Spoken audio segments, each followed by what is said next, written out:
Hola, què tal? Primer de tot, moltes gràcies per haver-vos llegit L'Ara que estem junts, que és un llibre que jo vaig escriure fa ja uns quants anys, i intentaré respondre-us algunes de les preguntes que m'heu fet arribar a través dels vídeos que m'ha passat el Roger, el vostre professor. Una de les preguntes que més em repetiu és per què jo escric sobre aquesta història, i de fet jo vaig escriure, em vaig posar a escriure sobre l'exili republicà d'espanyols i catalans que van creuar la frontera arran d'un primer llibre que em vaig llegir quan tenia 15 anys que explicava justament el cas dels camps de concentració a la Catalunya Nord. Em va sorprendre molt aquests camps perquè jo no en coneixia res. Segurament si algú m'hagués demanat per un camp de concentració li hauria parlat dels camps de concentració nazis, mai aquests camps, i a partir d'aquest moment vaig començar a buscar tot tipus d'informació. Vaig buscar informació a través de llibres, vaig buscar informació a través de la paraula a la universitat, a través d'alguns professors, i després vaig tenir la sort també de poder parlar amb algunes persones que havien estat en aquests camps, persones que em van explicar la seva experiència, que em van explicar una mica les seves vivències. M'interessava que m'expliquessin no la història en general, aquesta història que ja surt als llibres, sinó que jo el que tenia ganes és que m'expliquessin la història en minúscules, les petites històries internes de qualsevol persona que es veu obligada a fugir del seu país, de la seva terra, i anar cap a altres indrets. En el fons, és una novel·la històrica, sí, efectivament, passa l'any 1939, 36, 39 i una mica més enllà, però els fets ens demostren que aquesta història es va repetint cíclicament i ara, per exemple, amb tots els refugiats que han de marxar de Síria i com Europa els està acollint o no acollint, doncs veiem que aquesta història es repeteix una vegada i una altra. Un cop em vaig haver format amb persones que em van explicar les seves vivències, també vaig voler anar a Argelers. Hi havia algú que em preguntava si havia estat a Argelers. Sí, recordo la primera vegada que hi vaig anar, era un mes de gener, feia molt de vent, molta tramuntana, vaig anar-hi jo sol i em vaig asseure al mig de la sorra. Al cap de 10 minuts vaig haver de marxar perquè no podia aguantar més del fred que tenia, del vent com em picava la cara, de com em molestava, i en aquell moment vaig pensar com devien viure els refugiats que van ser allà, perquè jo havia arribat a Argelers després d'haver esmorzat tranquil·lament, després d'haver dormit en un llit, després de no haver patit una guerra de 3 anys, i en canvi totes aquelles persones que arribaven a Argelers havien viscut molt malament, i quan arribaven a Argelers ja estaven molt destrossats, i per tant aguantar una nit, una altra i una altra en aquests camps devia ser una qüestió molt dura. L'estada a Argelers, aquest primer contacte amb Argelers, una de les coses que més em va sobtar, a part d'aquesta platja enorme que és Argelers avui dia, i que tot i així és més petita que el que era en aquells moments, és gairebé la meitat del que era l'any 39. Una altra de les coses que em va sobtar és que no vaig veure-hi pràcticament cap referència als milers i milers de persones que van viure o malviure en aquelles terres i fins i tot morir-hi. Hi ha només un petit monument, molt petit, al llarg d'una platja que fa quilòmetres, només hi ha aquesta petita referència. Sembla com que les autoritats encara avui dia s'avergonyeixen del que van fer els seus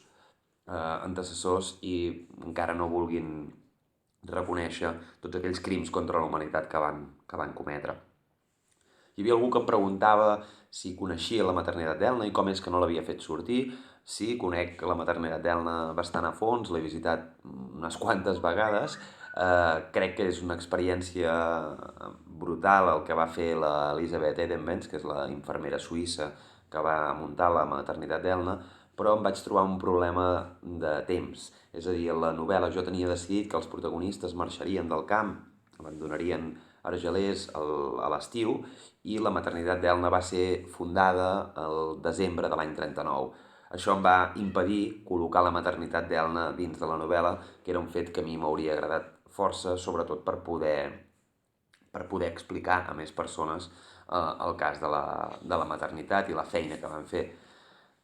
Hi ha gent que ho diu que és una mena de llista de Schindler a la catalana, amb l'afegit, a més, que hi ha tota la reivindicació de gènere, és a dir, les dones que sempre són les més perjudicades en tots els conflictes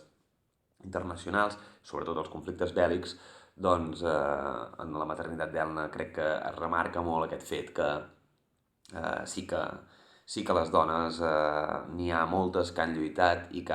se n'han sortit després d'unes situacions molt complicades. Per exemple, en el camp d'Argelers les violacions eren una constant i per això surt el cas de la Salut, en la novel·la, que accepta una mena de tracte estrany amb un gendarme.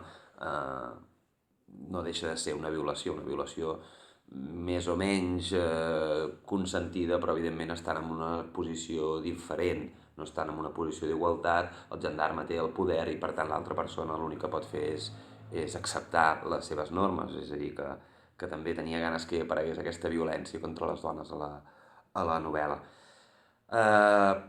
Algú em demanava si és una història verídica. Evidentment, la història en majúscula sí que és verídica, però tota la trama dels personatges és una història inventada que vas construint a partir dels puzzles, que vas agafant cosetes d'aquí, cosetes d'allà, històries que t'han explicat uns personatges, històries que t'han explicat uns altres, històries que has llegit en llibres, històries que t'inventes tu directament, i tot això vas fent el conglomerat per poder acabar al final aportar una història que sigui versemblant però que també sigui una eina per poder explicar la història en majúscula, que és la realment important. Pel que fa a la història ficcionada, jo tenia moltes ganes de fer una mena de justícia històrica. Els camps de concentració el que aconsegueixen habitualment és la deshumanització de les persones i tenia ganes que en aquesta novel·la els protagonistes sustentessin la seva figura a partir de 3 potes que ens diferencien dels animals. Una d'aquestes potes és l'amor, i l'amor hi havia d'aparèixer, no només l'amor de parella, sinó també l'amor doncs, amb els amics, amor de pares a fills, etc etc. Una altra d'aquestes potes és l'humor. No és una novel·la d'humor constant, però és una novel·la en què hi ha una mica